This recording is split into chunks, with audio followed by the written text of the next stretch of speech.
Top 10 movie traitors who got what they deserved. Betrayal doesn't always come from the enemy standing in front of you. Sometimes, it comes from the person standing right beside you. The mentor who trained you. The ally who earned your trust. The friend who knew your weaknesses and waited for the right moment to use them. In movies, backstabbers rarely reveal themselves early. They smile, they help, they pretend to be loyal, until the damage is already done. And when that moment arrives, the fall is brutal.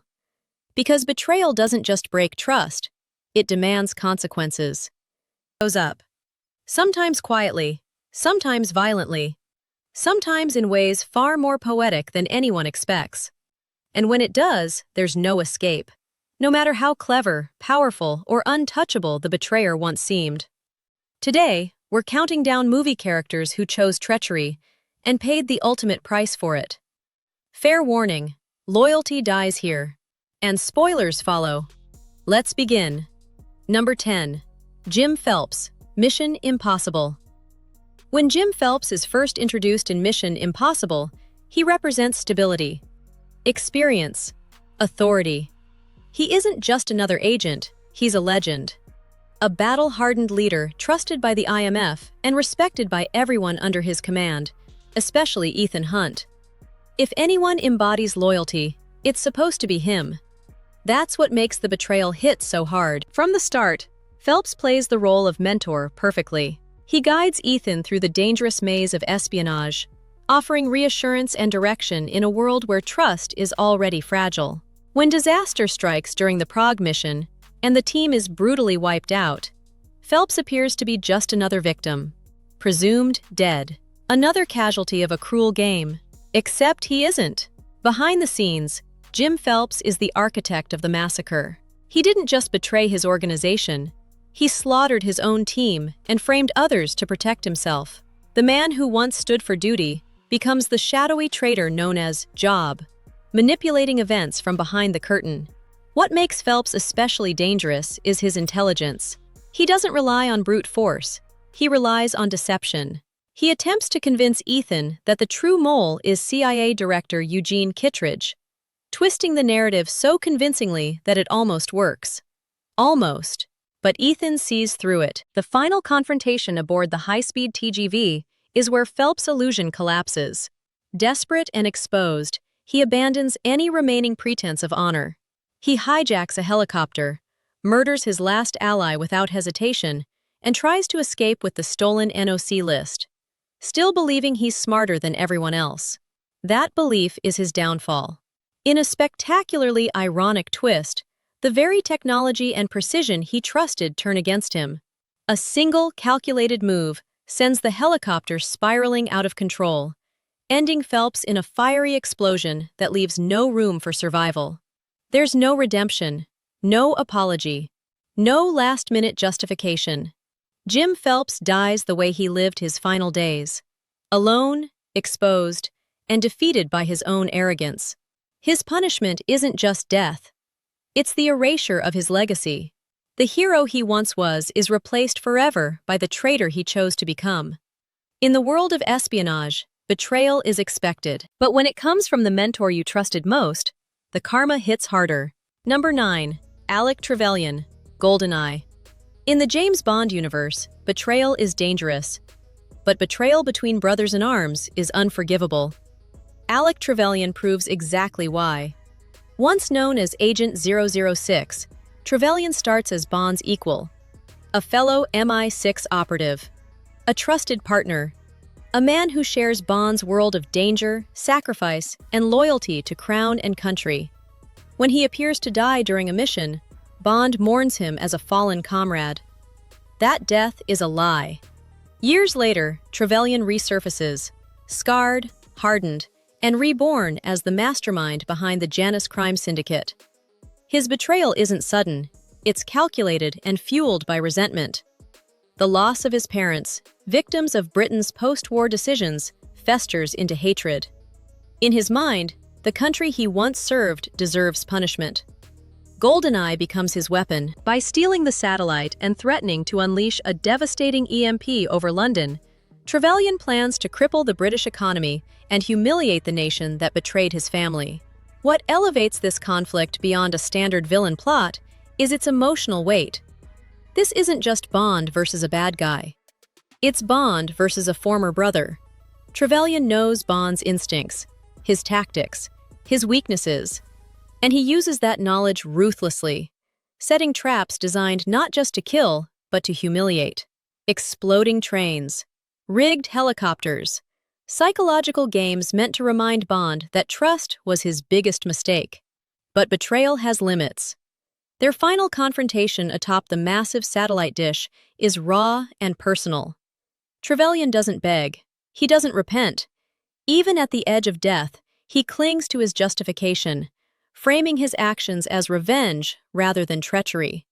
That's when karma delivers its verdict. The very structure meant to enable his plan becomes his executioner.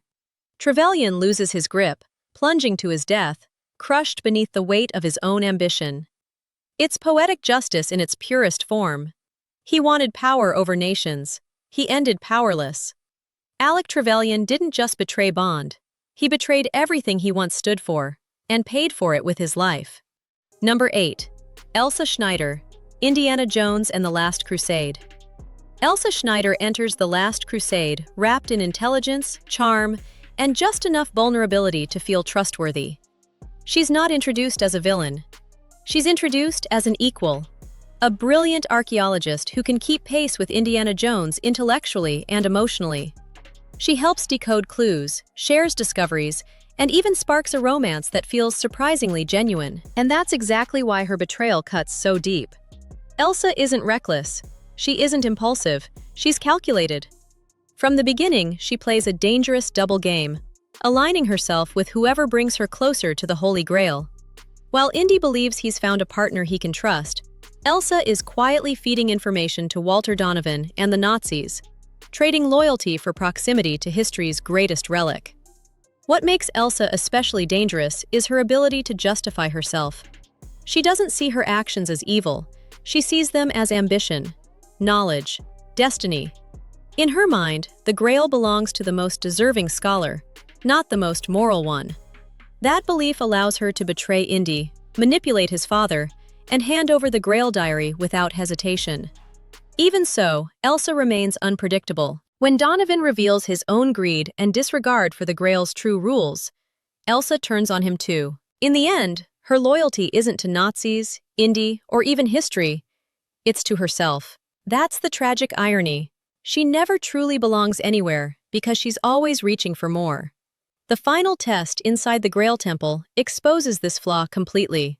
After witnessing Donovan's horrifying fate for choosing incorrectly, Elsa knows the rules. She understands the warnings. She's seen what happens when greed overrides wisdom. And yet, when the ground splits open and the true Grail teeters just out of reach, she can't let go. Indiana reaches for her hand. He begs her to choose life, to choose trust, to choose him. But Elsa reaches for the Grail instead.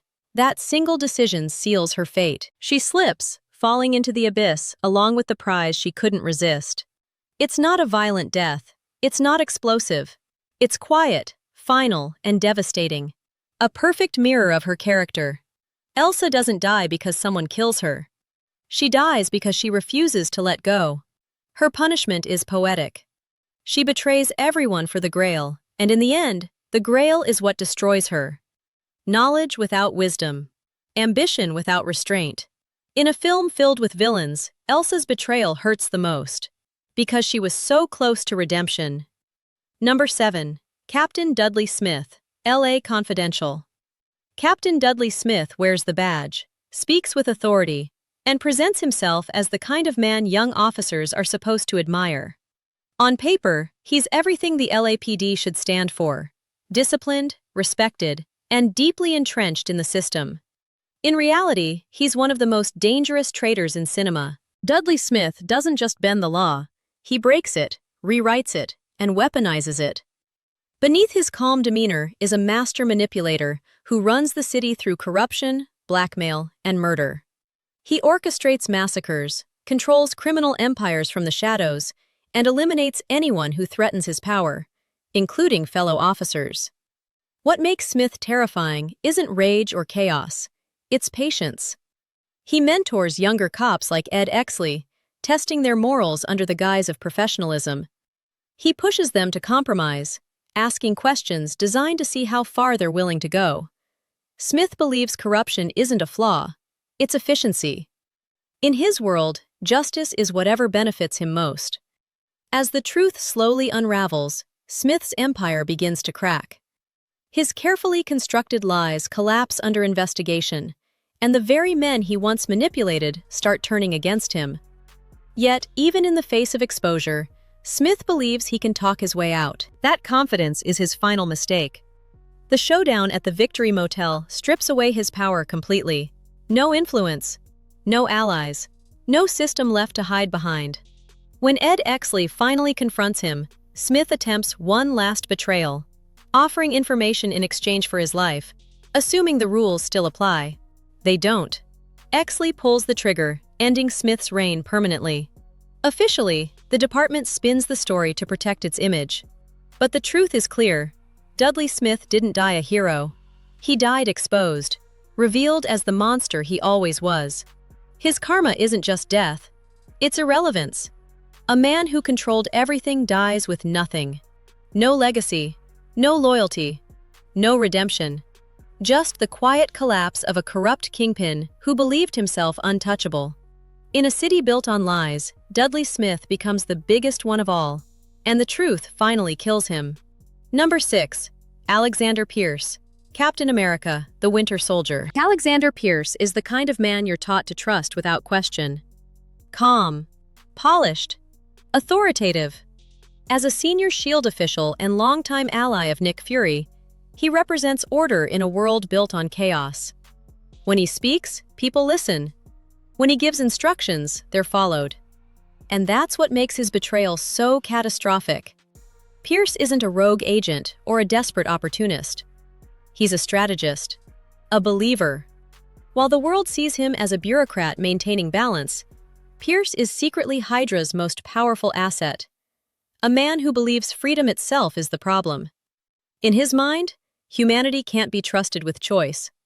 Safety must come before liberty, no matter the cost. Project Insight is the ultimate expression of that belief. Under the guise of global protection, Pierce plans to use advanced surveillance and weaponized helicarriers to eliminate potential threats before they ever act. Not criminals, possibilities. Millions of lives reduced to data points, erased in the name of order. And he does it all with a straight face, convinced he's saving the world. What makes Pierce especially chilling is how personal the betrayal becomes. He frames Steve Rogers as a traitor. He turns SHIELD against itself. He unleashes the Winter Soldier, a brainwashed weapon, without hesitation. Every move is precise, clinical, and ruthless. Yet Pierce never sees himself as a villain. He speaks calmly about mass murder. He justifies tyranny with logic. To him, resistance isn't moral, it's inefficient. And for a long time, his plan works. Hydra's grip tightens. Allies fall. Truth becomes dangerous. Then Nick Fury walks back into the room, alive. That moment cracks everything. Exposed and cornered, Pierce doesn't rage or beg. He tries to regain control, reaching for manipulation one last time. But the system he built has already turned against him.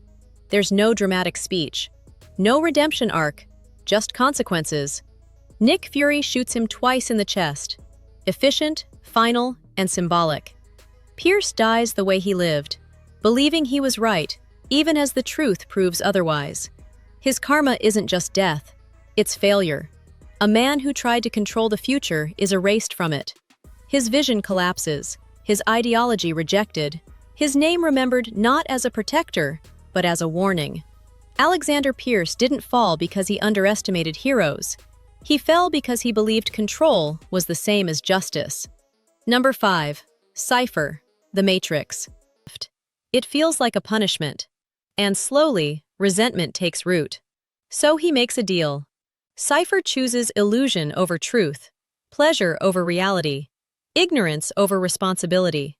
In exchange for being reinserted into the Matrix with his memory wiped and his status elevated, it's personal. He doesn't lose power or legacy. He loses the one thing he wanted most: escape. In a story about choice, Cypher chooses wrong. And the Matrix, for once, offers no reset. Here you go. Number 4. Carter Burke, Aliens. Carter Burke doesn't look like a villain. That's his greatest weapon. From the moment he appears in Aliens, Burke presents himself as reasonable, supportive, and almost harmless. He's the corporate guy, smooth-talking, soft-spoken, always framing his decisions as necessary procedure. He reassures Ellen Ripley. He smiles at the Marines. He pretends to be on everyone's side. But behind that smile is pure self-interest. Burke isn't there to save anyone. He's there to profit. Long before the mission to LV-426 begins, Burke already knows what's waiting. He deliberately sends colonists into danger to confirm the presence of the xenomorphs, all so the company can exploit them as biological weapons. Human lives are just expendable variables in his calculation. And it gets worse.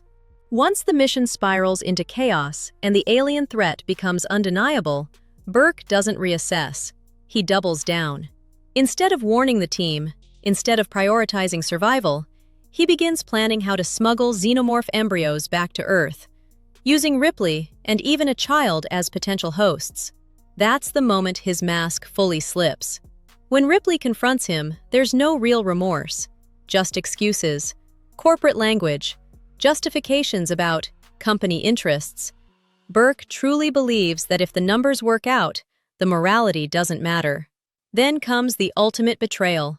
As danger closes in, Burke abandons everyone.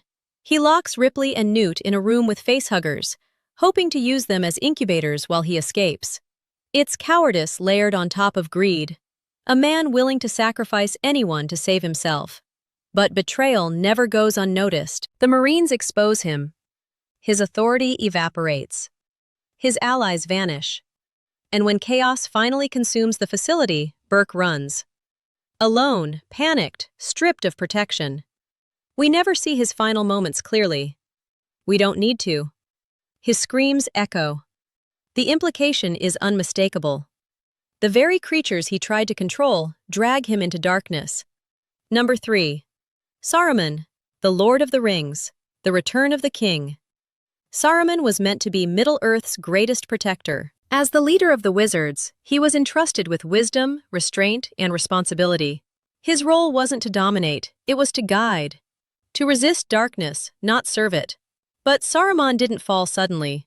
He chose betrayal slowly, deliberately, and with full awareness of the cost. And that choice doomed him. Tempted by power, Saruman allies himself with Sauron, believing he can control darkness without being consumed by it. He imprisons Gandalf, corrupts King Theoden through manipulation, and unleashes armies of Uruk-hai to crush entire civilizations. All of it justified in his mind as necessary progress. But Saruman's betrayal runs deeper than allegiance.